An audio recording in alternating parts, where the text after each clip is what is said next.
سورۃ الحج۔ بسم اللہ الرحمن الرحیم۔ یا ایھا الناس اتقوا ربکم ان زلزلۃ الساعۃ شیء عظیم۔ یہ فزع الاکبر جس سے کہ ختم ہو رہی ہے سورہ انبیاء، اسی کے تذکرے سے یہ شروع ہو رہی ہے سورہ حج۔ اے لوگو ڈرو اپنے رب سے، تقوی اختیار کرو اپنے رب کا، یقیناً قیامت کا زلزلہ بہت بڑی شے ہوگا۔ یوم ترونہا، جس دن کہ تم اس کو دیکھو گے، تذہل کل مرضعۃ عما ارضعت، بھول جائے گی ہر دودھ پلانے والی جسے وہ دودھ پلاتی تھی۔ یعنی واقعہ یہ ہے کہ حیوانات میں جو بھی دودھ پلانے والا کوئی جانور بھی ہو تو اسے بھی اپنے بچوں کے ساتھ جو انس ہوتا ہے، اور خاص طور پر انسانوں میں پھر ماں کی محبت اور شفقت اور ممتا جو ہے وہ اپنی جان دینے کو تیار ہوتی ہے، اپنے بچے کی آنچ نہیں آنے دیتی۔ لیکن وہ سخت ایسا دن ہوگا، ایسی سختی ہوگی کہ دودھ پلانے والیاں اپنے دودھ پیتے بچوں کو بھول جائیں گی۔ وَتَضَعُ كُلُّ ذَاتِ حَمْلٍ حَمْلَهَا، اور دہشت کا عالم یہ ہوگا کہ ہر حاملہ کا حمل گر جائے گا۔ وَتَرَى النَّاسَ سُكَارَىٰ، تم دیکھو گے لوگوں کو کہ جیسے نشے میں ہیں، اس طرح کی ایک کیفیت ان پر طاری ہوگی، ایسے بے سدھ سے نظر آئیں گے جیسے کہ گویا کہ نشے میں، وَمَا هُم بِسُكَارَىٰ، حالانکہ وہ کسی نشے میں نہیں ہیں، وَلَٰكِنَّ عَذَابَ اللَّهِ شَدِيدٌ، بلکہ اللہ کا عذاب بہت سخت ہے، اللہ کی طرف سے بڑی سخت یہ گھڑی آنے والی ہے جس سے کہ اللہ تعالیٰ اپنے مومن صادق بندوں کو بچا لے گا، جس کی کہ صراحت ہے حدیث کے اندر۔ وَمِنَ النَّاسِ مَن يُجَادِلُ فِي اللَّهِ بِغَيْرِ عِلْمٍ، لوگوں میں سے ایسے بھی ہیں جو اللہ کے بارے میں جھگڑتے ہیں، اللہ کی آیات کے بارے میں جھگڑتے ہیں، قرآن مجید کے احکام کے بارے میں جھگڑتے ہیں، جبکہ حال یہ ہے بغیر علم، نہ ان کے پاس کوئی علم ہے۔ وَيَتَّبِعُ كُلَّ شَيْطَانٍ مَرِيدٍ، اور وہ پیروی کر رہے ہوتے ہیں، صاف نظر آتا ہے کہ ہر سرکش شیطان کی پیروی کر رہے ہیں، ان کے عمل کو دیکھو تو مغرب کی نقالی کر رہے ہیں، ان کی ہر ایک چیز کی جو ہے انہوں نے اپنی زندگی میں اختیار کی ہوئی ہے، پورا جو ہے مغربی ان کے اوپر تہذیب کا غلبہ ہے، ساری اقدار، لیکن باتیں بڑھائیں گے قرآن کی طرف سے اور حدیث کی طرف سے، اور انکار حدیث ہے اور فلاں یہ ہے، اور قرآن کا تو نتیجہ یہ نکلتا ہے، وہ نہیں نکلتا ہے، اور یہ اجتہاد کیا جانا چاہیے، اور قرآن مجید جو ہے یہ تو اب کتاب جو ہے بوسیدہ ہو گئی ہے۔ یہ باتیں بھی کہی گئی ہیں کہ کوئی ایسا بھی ہمارا جو نظام ہونا چاہیے اجتہاد کا جو قرآن مجید کو بھی اوور رول کر سکے، یہ باقاعدہ رائے موجود ہے کہ قرآن مجید میں بھی جو صریح احکام آئے ہیں وہ بھی ایک خاص قوم کے لیے، خاص وقت کے لیے تھے، یہ ہمیشہ کے لیے نہیں ہے۔ تو بڑے بڑے دانشور، بڑے بڑے جو اسکالرز ہیں، بڑی بڑی ڈگریاں ان کے پاس ہیں، میک گل سے لے کر آئے ڈگریاں۔ ڈاکٹر فضل الرحمان صاحب آئے تھے تو میک گل سے ڈگری لے کر آئے تھے، جنہوں نے جو وحی کے بارے میں کہا تھا کہ یہ حضور کا بھی کلام کہا جا سکتا ہے، اس کو اللہ کا بھی کلام کہا جا سکتا ہے، باقی فرشتے کی کوئی حیثیت نہیں ہے۔ یہ ساری باتیں ڈاکٹر فضل الرحمان کہنے والے تھے۔ میک گل سے انہوں نے یہودیوں سے آ کر ڈگریاں حاصل کی تھی انہوں نے، اور انہوں نے جو بھی بہت سے اور دانشور بہت سے موجود ہیں اس وقت دنیا میں کہ جو ویسے سمجھے جاتے ہیں کہ بہت وہ اسلامی اسکالرز ہیں، ٹاپ کے اسکالرز ہیں، وائٹ ہاؤس میں بھی انہیں طلب کیا جاتا ہے۔ یہ جو سید حسین نصر ہیں ایرانی ایک ہیں، اب وہ رہ گئے ہیں جن کا ڈنکا بج رہا ہے زیادہ، ورنہ پہلے یہ ہے کہ یہ دو تھے، سید حسین نصر بھی تھے اور ڈاکٹر فضل الرحمان بھی تھے پاکستان کے۔ لیکن وَمِنَ النَّاسِ مَن يُجَادِلُ فِي اللَّهِ بِغَيْرِ عِلْمٍ وَيَتَّبِعُ كُلَّ شَيْطَانٍ مَرِيدٍ كُتِبَ عَلَيْهِ، اس شیطان کے بارے میں تو یہ بات لکھ دی گئی ہے، طے کر دی گئی ہے، أَنَّهُ مَن تَوَلَّاهُ، کہ جو کوئی بھی اس کی دوستی اختیار کرے گا، فَأَنَّهُ يُضِلُّهُ، تو وہ اسے گمراہ کر کے رہے گا، وَيَهْدِيهِ إِلَىٰ عَذَابِ السَّعِيرِ، اور پہنچا کر رہے گا اسے اس جلانے والے دوزخ کے عذاب میں۔ یا ایھا الناس، اے لوگو، ان کنتم فی ریب من البعث، اگر تمہیں کوئی شک ہے کہ کیسے دوبارہ زندہ ہو جائیں گے، کیسے اٹھا لے گا اللہ تعالیٰ، کوئی تمہیں اشکال پیدا ہوتا ہے تو لو ہم تمہیں ایک مثال سے سمجھاتے ہیں۔ فَإِنَّا خَلَقْنَاكُم مِّن تُرَابٍ، سوچو ہم نے تمہیں مٹی سے پیدا کیا، اس لیے کہ باپ کے بھی جسم میں اگر نطفہ بنا ہے، منی بنی ہے، کہاں سے بنی ہے؟ خیر غذا کہاں سے آئی تھی اس کی؟ ساری غذا تو مٹی سے آئی ہے، زمین سے آئی ہے، یہیں سے آئی ہے، وہ منرلز ہیں، وہ سب کچھ ہیں، گوشت کھایا ہے تو بکری نے جو کہاں سے غذا لی تھی؟ زمین سے لی تھی۔ تو تمہاری جو تخلیق ہے سب کی ابتدا میں جو ہے وہ مٹی سے ہے، من تراب ثم من نطفۃ، پھر وہ نطفے کی ایک شکل بنی، ثم من علقۃ، پھر تم ایک علقہ کی شکل میں تھے۔ اس علقہ کے بارے میں بعد میں عرض کروں گا،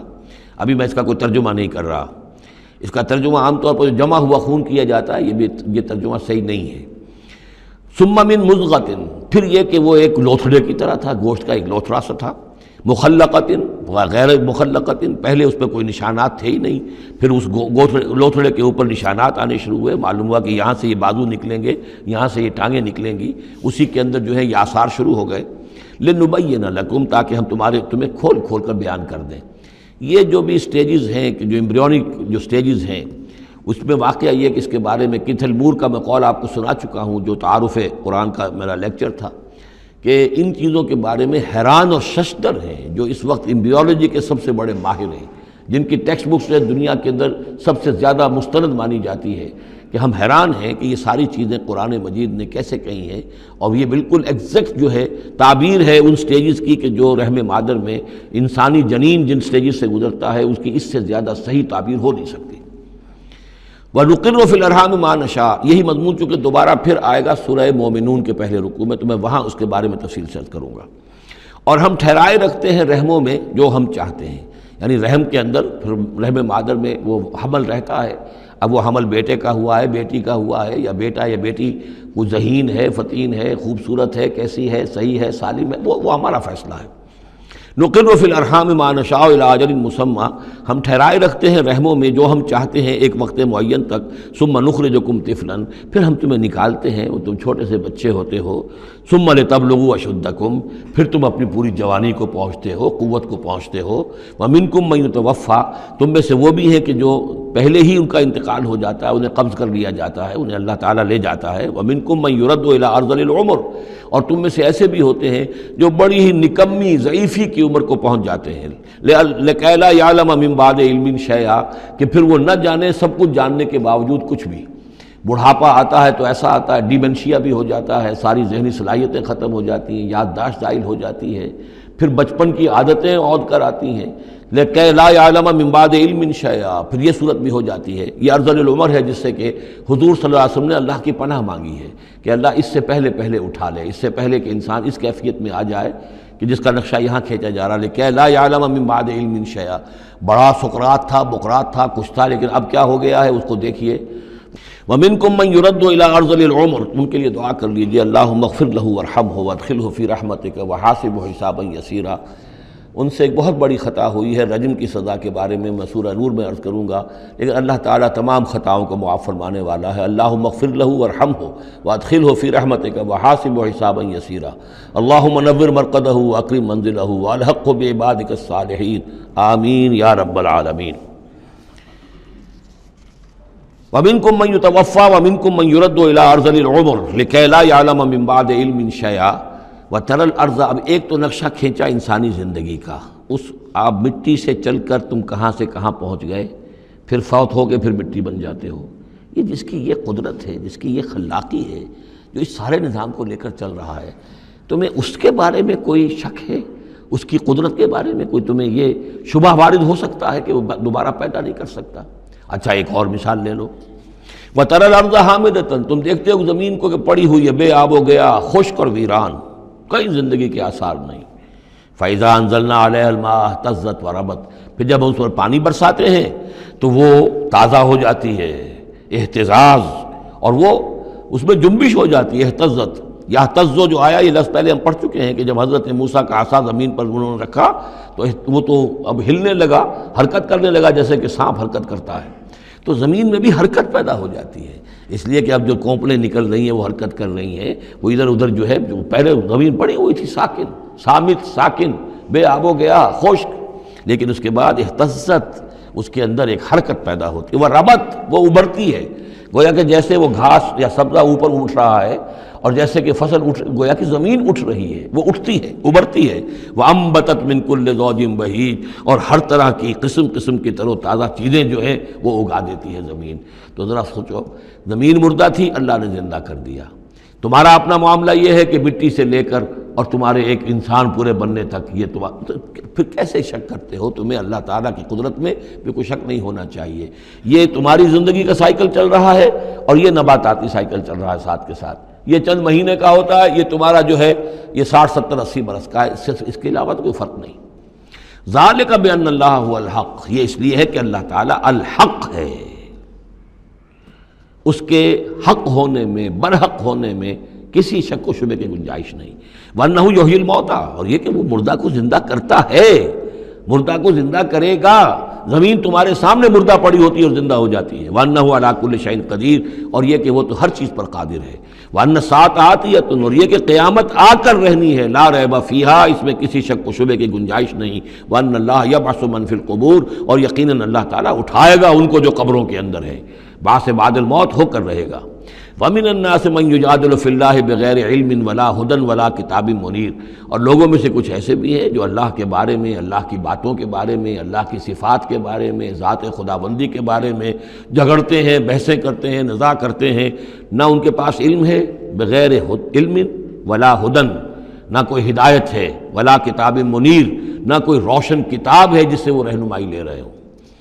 ثانی عطفہ، وہ اپنی گردن کروٹ اپنی موڑ کر چل دیتا ہے، آیات سنتا ہے، اللہ کی کلام کو سنتا ہے، پھر ذرا وہ اپنی کمر کو موڑتا ہے، بل دیتا ہے، چل دیتا ہے، لیضل عن سبیل اللہ، تاکہ گمراہ کرے لوگوں کو اللہ کے راستے سے۔ لہو فی الدنیا خزی، اس کے لیے دنیا کی زندگی میں بھی رسوائی ہے، ونذیقہ یوم القیامت عذاب الحریق، اور قیامت کے دن ہم اسے جلانے والے عذاب کا مزہ چکھائیں گے۔ ذالک بما قدمت یداک، اور یہ سب کچھ ہے تیرے اپنے دونوں ہاتھوں کے کرتوتوں کی وجہ سے، جو بھیجا ہے تیرے دونوں ہاتھوں نے، بما قدمت یداک، وان اللہ لیس بظلام للعبید، اور یقیناً اللہ تعالیٰ تو اپنے بندوں پر ظلم کرنے والا نہیں ہے۔ ومن الناس من يعبد الله على حرف فإن أصابه خير اطمأن به وإن أصابته فتنة انقلب على وجهه خسر الدنيا والآخرة ذلك هو الخسران المبين، لوگوں میں سے کچھ ایسے بھی ہیں جو اللہ تعالیٰ کی بندگی کرتے ہیں کنارے کنارے، بچ بچ کر۔ یہ وہ روگ جس کو کہا گیا فی قلوبہم مرض، جن کے دلوں میں روگ ہوتا ہے۔ ایک وہ لوگ ہوتے ہیں کہ حق کو قبول کیا، پھر ہرچہ بعد آباد منجدھار میں پھر وہ چھلانگ لگاتے ہیں، ہرچہ بعد آباد ماں کشتی درا انداختے، ہم نے حق کو قبول کیا، اس کشتی کو ہم نے پانی میں ڈال دیا ہے، اب یہ کشتی تیرے گی تو ہم تیریں گے، یہ ڈوبتی ہے تو ہم ڈوبنے کے لیے تیار ہیں۔ ایک وہ ہیں جو چاہتے بھی ہیں حق کے ساتھ چلنا، لیکن کنارے کنارے گہرے پانی میں نہیں جانا چاہتے،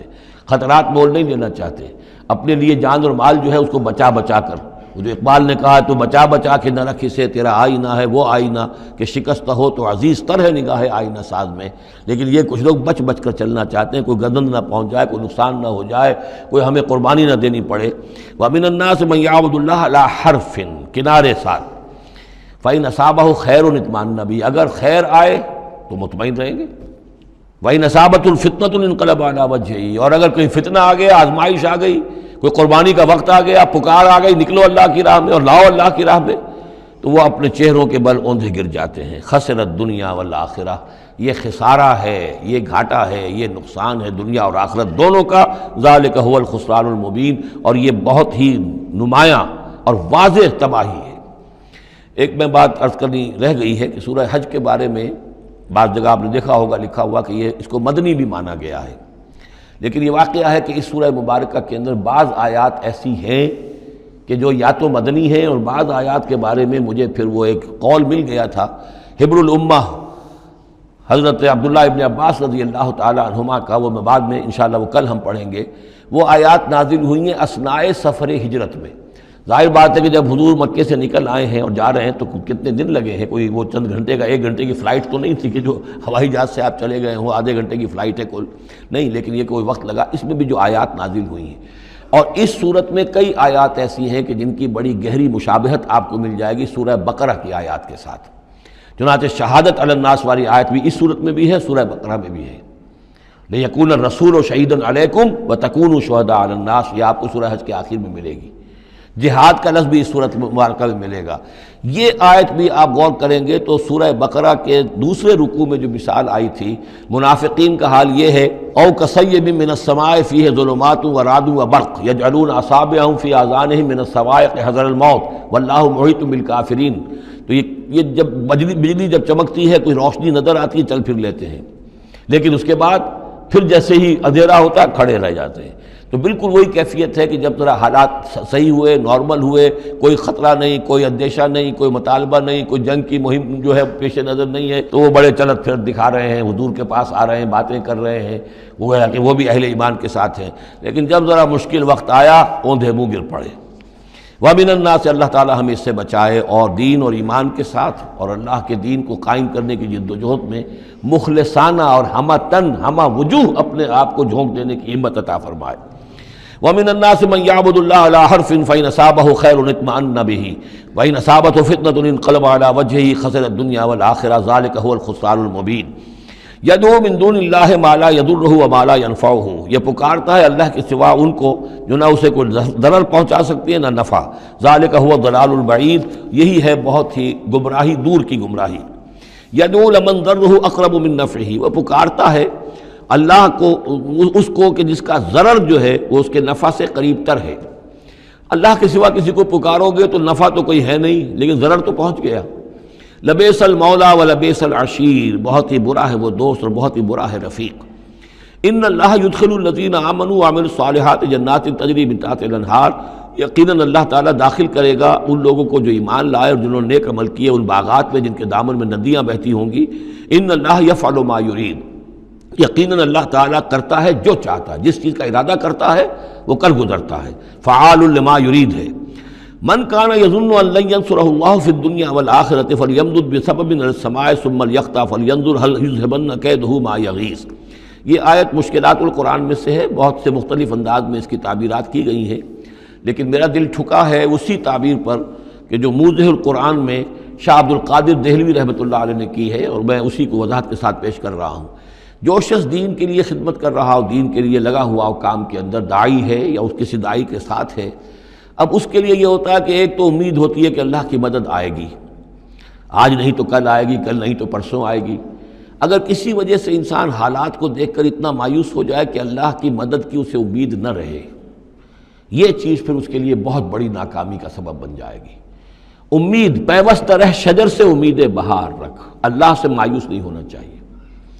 نہ لا تقنطوا من رحمت اللہ، ٹھیک ہے دیر ہو جائے کوئی حرج نہیں، لیکن یہ کہ یہ اللہ کی مدد آئے گی، اللہ جو ہے نصرت فرمائے گا، اللہ تعالیٰ ہماری مدد کرے گا۔ والذین جاہدوا فینا لنہدینہم سبلنا، جو لوگ ہماری راہ میں محنت کریں گے، جدوجہد کریں گے، ہم لازماً انہیں اپنے راستے دکھائیں گے۔ یہ اللہ کا پختہ وعدہ ہے، ان وعدوں پر یقین رکھنا چاہیے۔ لا انک لا تخلف المیعاد، اے اللہ ہمیں یہ اندیشہ نہیں ہے کہ تو اپنا وعدہ پورا نہیں کرے گا، خلاف کرے گا، ہاں ہمیں اندیشہ ہوتا ہے کہ ہم تیرے وعدوں کے مصداق بن سکیں گے یا نہیں، ان کا مصداق بننے کی شرائط پوری کر سکیں گے کہ نہیں۔ یہ کیفیت بندے کی رہنی چاہیے، اللہ تعالیٰ کی مدد سے اور اللہ تعالیٰ کی نصرت سے مایوس کبھی نہیں ہونا چاہیے۔ تو اس کی ایک مثال دی ہے کہ اگر کوئی شخص کسی رسی کے ساتھ کہیں اوپر سے ایک رسی ہے اس کو اس نے پکڑا ہوا ہے، تو تب تک تو یہ کہ تھاما ہوا ہے، یہ اللہ تعالیٰ کے ساتھ ہے نا، حبل اللہ، یہ قرآن جو ہے القرآن حبل اللہ الممدود من السماء الی الارض، اسی طرح امید اللہ سے رکھنا، رجا رکھنا، یہ بھی گویا کہ ایک معنوی رسی ہے کہ جو اللہ تعالیٰ کے ساتھ ہمیں جوڑے ہوئے ہے۔ جب تک یہ رسی رہے گی ہمیں سہارا رہے گا، جب یہ رسی کاٹ دیں گے ہم، وہ امید منقطع کر دیں گے، تو سوائے اس کے اور کیا ہوگا کہ زمین پر رودے منہ گر جائیں گے۔ من کان یظن ان لن ینصرہ اللہ فی الدنیا والآخرہ، جس شخص کا یہ گمان ہو جائے کہ اللہ ہرگز مدد نہیں کرے گا اس کی دنیا میں اور نہ آخرت میں، فلیمدد بسبب من السماء، اسے چاہیے کہ ذرا ایک رسی آسمان کی طرف تانے، ثم لیقطع، پھر کاٹ دے، اسے توڑ دے، فلینظر هل یذهبن کیدہ ما یغیظ، پھر دیکھے کہ اس سے اس کا جو غصہ ہے اندر کا، اس میں جو مایوسی کی آگ جل رہی ہے اس میں کوئی کمی ہوئی۔ یعنی جب تک وہ رسی ہے کچھ نہ کچھ امید تو رہے گی، تو اس امید جو ہے اللہ پر اور اللہ کی نصرت اور اللہ کے وعدوں پر جو یقین ہے اس کو برقرار رکھو، یہ تمہیں سہارا دے گی۔ وَكَذَلِكَ أَنزَلْنَاهُ آيَاتٍ بَيِّنَاتٍ، اسی طرح ہم نے اتارا ہے اس قرآن کو روشن اور کھلی باتوں کی شکل میں۔ وَأَنَّ اللَّهَ يَهْدِي مَن يُرِيدُ، اور اللہ تعالیٰ ہدایت دیتا ہے جس کو چاہتا ہے، یا اللہ تعالیٰ ہدایت دیتا ہے جو چاہتا ہے کہ اس کو ہدایت ملے۔ ان الذین آمنوا والذین ہادوا والصابئین والنصارى، یقیناً وہ لوگ جو مسلمان ہیں، ایمان لائے ہیں محمد پر صلی اللہ علیہ وسلم، والذین ہادوا، اور جو یہودی ہوئے، والصابئین، اور جو صابی ہیں، والنصارى، اور جو یہ عیسائی ہیں، والمجوس، اور مجوس ہیں ایرانی، والذین اشرکوا، اور جن لوگوں نے شرک کی روش اختیار کی، ان اللہ یفصل بینہم یوم القیامہ، یقیناً اللہ فیصلہ کرے گا ان کے مابین قیامت کے دن۔ ان اللہ علی کل شیء شہید، یقیناً اللہ تعالیٰ ہر چیز پر خود گواہ ہے، ہر چیز اس کے سامنے نگاہوں میں موجود ہے۔ الم تری ان اللہ یسجد لہ من فی السماوات ومن فی الارض، یہ آیت بڑی عجیب ہے اس اعتبار سے کہ اس میں آپ تصور کریں گے تو اوپر سے نیچے کی طرف آ رہا ہے کیا تم نے دیکھا نہیں اللہ کے سامنے سربسجود ہے ہر وہ شے جو آسمان میں ہے اور وہ ہر سب وہ چیزیں جو زمین میں ہیں، وہ تمام مخلوقات جو آسمان میں ہے اور وہ تمام مخلوقات جو زمین میں ہے، والشمس ہو اور سورج بھی سربسجود ہے، والقمر ہو اور چاند بھی، والنجوم ہو اور تارے بھی، پھر نیچے اتریے والجبال ہو اور پہاڑ، زمین پر سب سے اونچی چیزیں پہاڑ ہیں، والشجر ہو اور درخت، والدواب ہو اور یہ تمام جو بھی چوپائے چل رہے ہیں زمین کے اوپر حیوانات، وَكَثِيرٌ مِّنَ النَّاسِ اور لوگوں میں سے بھی بہت سے،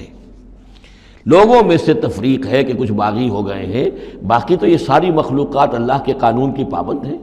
قانون تکوینی کے اندر ہے، یہ اللہ کی بندگی کر رہی ہیں، یہ سجدے میں ہے، ہر شے اللہ کے سامنے سربسجود ہے۔ ہاں انسانوں کے اندر بغاوت بھی ہے، انسانوں میں سے کچھ لوگ وہ ہیں کہ جنہوں نے سورج کو پوجنا شروع کر دیا، سورج اللہ کو پوج رہا ہے اور وہ سورج کو پوج رہے ہیں، چاند کو پوجنا شروع کر دیا، درختوں کو پوجنا شروع کر دیا،